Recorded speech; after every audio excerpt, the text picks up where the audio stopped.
અમારી શાળાના એક કલ્પવૃક્ષો કે જે દરેક બગીચામાં નથી ખીલી શકતા એવા બદનસીબ છે જેમને તમારા જેવા શિક્ષક નથી મળી શકતા.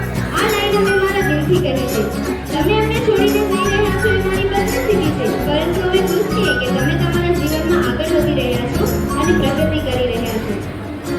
भले तुम्हें આ શાળા છોડીને જઈ રહ્યા છો, પરંતુ सिखाया तुम्हें देखना भी आपने सिखाया और आज वो समय ही है जो मुझे आपसे जुदा करना है. उपरोक्त पंक्ति દ્વારા હું કહેવા માંગુ છું કે જ્યારે હું ધોરણ 4 માં ભણતી હતી ત્યારે લક્ષાબેને મને સમય જોતા પણ ઘડિયાળનો સમય જોતા પણ શીખવાડ્યું અને સમયનું મહત્વ પણ સમજાવ્યું. આજે સમય જ છે જે મને અને મારા લક્ષાબેનને જુદા કરી રહ્યો છે. હું શબ્દોમાં વ્યક્ત નથી, તમારો આભાર શબ્દોમાં વ્યક્ત નથી કરી શકતી, પણ તે છતાં કહેવા માંગુ છું થેન્ક યુ દક્ષાબેન. હવેની પંક્તિ મેં કહેવા માંગુ છું. ना सुना थे तो समझा है बहुत कुछ, सिर्फ टीचर ही नहीं फ्रेंड बने आप, कि सिर्फ टीचर ही नहीं फ्रेंड बने आप, हर मुसीबत का एंड बने आप, हर मुसीबत का एंड बने आप.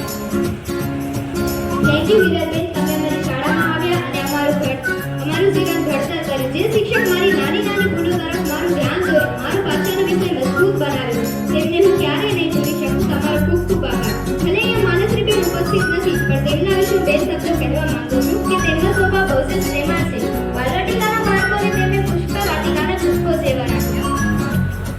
शिक्षा से बड़ा कोई वरदान नहीं, गुरु का आशीर्वाद मिले इससे बड़ा कोई सम्मान नहीं.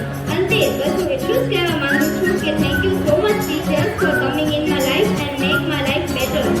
These lines are coming from my heart. I respect you from the bottom of my